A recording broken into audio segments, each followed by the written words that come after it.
I want to tell you a story that's over 2,000 years old.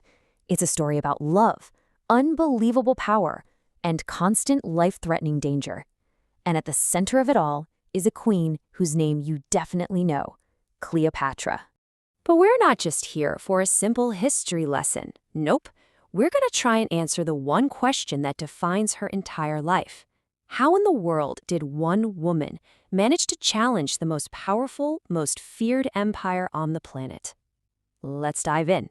Okay, so to really get Cleopatra, you have to understand the world she was born into. She inherited the throne of Egypt when she was just a teenager. But her kingdom was basically living in the shadow of a global superpower, Rome. And this right here, this was the situation she walked into. On one side, you've got her kingdom, Egypt. I mean, it's fabulously wealthy, it's the center of knowledge for the entire world. But, and this is a big but, it was also super unstable. Her own family had been fighting over the throne for generations. And then on the other side, you've got Rome. Rome was this unstoppable military machine, just expanding everywhere and absolutely ruthless about it. Cleopatra knew her rich kingdom was basically the #1 prize on their list. So what's her weapon against this Roman threat? Well, it sure wasn't her army. It was her mind. This woman was an absolute genius. She practically lived in the Great Library of Alexandria. And here's something that was a huge deal. Unlike the rest of her Greek-speaking family, she actually learned to speak Egyptian. Think about that. She wanted to connect with her people, to be their queen in a way none of her ancestors had ever bothered to be. But even with that incredible intellect, she got outplayed. See, the royal court was a total snake pit. The advisors around her little brother, the co-ruler, they saw her as a massive threat. They didn't want a strong, smart queen. They wanted a puppet they could control. And just like that, at only 21 years old, they forced her out. She was exiled from her own kingdom. She lost it all, her throne, her home, everything. For most people, that would have been the end of the story. But, this is Cleopatra we're talking about. She wasn't just smart, she was tough. And out in exile, she started plotting her comeback. Her big chance came when the most famous Roman of all, Julius Caesar, showed up in Egypt. She knew she had to talk to him, but her enemies controlled the city. So what does she do? She comes up with a plan that is so bold, so crazy, it's honestly something out of a movie. I mean, this wasn't just a clever idea. It was an all-or-nothing gamble that very easily could have gotten her killed. And the thing is, the gamble actually worked. Can you imagine the scene? Being literally unrolled from a carpet at the feet of Julius Caesar. That is an entrance nobody is ever going to forget. And it was the start of an alliance that would completely change the map of the ancient world. Now think about this for a second. Caesar, he's 52 years old. He's a hardened general, a master politician. Cleopatra is just 21. So this wasn't some simple love story. This was a meeting of two powerful, ambitious minds. She saw in him a way to get her throne back, and he saw a brilliant, charming ally who could guarantee Egypt's money for Rome.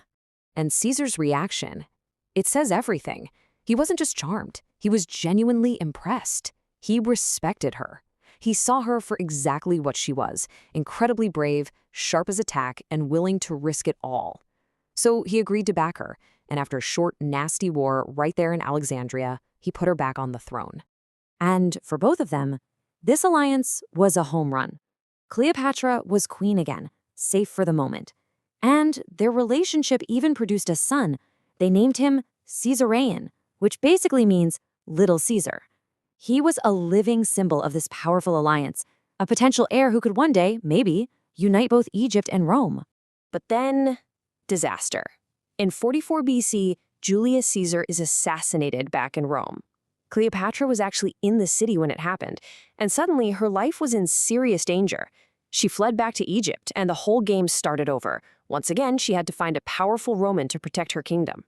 So she sets up a meeting with the new top dog in the East, Mark Antony, and she made sure this meeting was even more spectacular than the last one. She didn't just show up, she put on a show. She sailed into the city of Tarsus on this incredible barge, dressed up like the goddess Venus.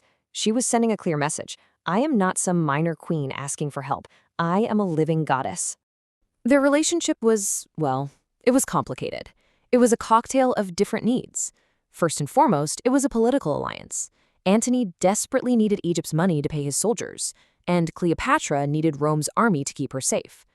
Yeah, they also had this famously passionate personal relationship and had 3 kids together, but all of that was built on a foundation of pure strategy. But this power couple made a very, very powerful enemy, Antony's main rival back in Rome, a young man named Octavian. And Octavian was clever. He launched this brilliant propaganda war, painting Antony as a weak Roman who'd been bewitched by this dangerous foreign queen. He turned the Roman people against them both, and that set the stage for one last epic showdown. And then their entire world just fell apart, and it happened so fast. In 31 BC, their fleets were totally crushed in a huge sea battle called Actium. The very next year, Octavian's army invaded Egypt itself. Mark Antony heard a false rumor that Cleopatra was already dead, and in his grief, he killed himself. And now, Cleopatra was completely alone, a prisoner of Octavian. She knew exactly what he had planned for her. He wanted to drag her through the streets of Rome in chains, to show her off as the ultimate trophy of his victory. It was a public shame she simply refused to accept. So in her final act, she took back control, the only way she had left. With her death, 3,000 years of pharaohs came to an end. Egypt was no longer an independent kingdom. It was now just another province of the Roman Empire. But her story was just getting started. Which brings us to the big question, right? Why her? There were tons of ancient kings and queens, so why is Cleopatra a name that literally everybody on Earth still knows today? Well, I think it boils down to this. She was an incredibly powerful woman in a world run entirely by men. She wasn't just born into power, she was a true scholar, a brilliant strategist, a diplomat who used her brain as her main weapon. And maybe most importantly, she was the last pharaoh, the final independent ruler of ancient Egypt before it was swallowed by Rome. And that leaves us with one last thing to think about. Everything she did to protect Egypt. She used every single tool she had. But she was also relentlessly ambitious. So who was the real Cleopatra? A patriot desperately fighting for her country? A power-hungry manipulator playing a high-stakes game? Or was she, maybe, both at the same time? That's the question that makes her story so unforgettable.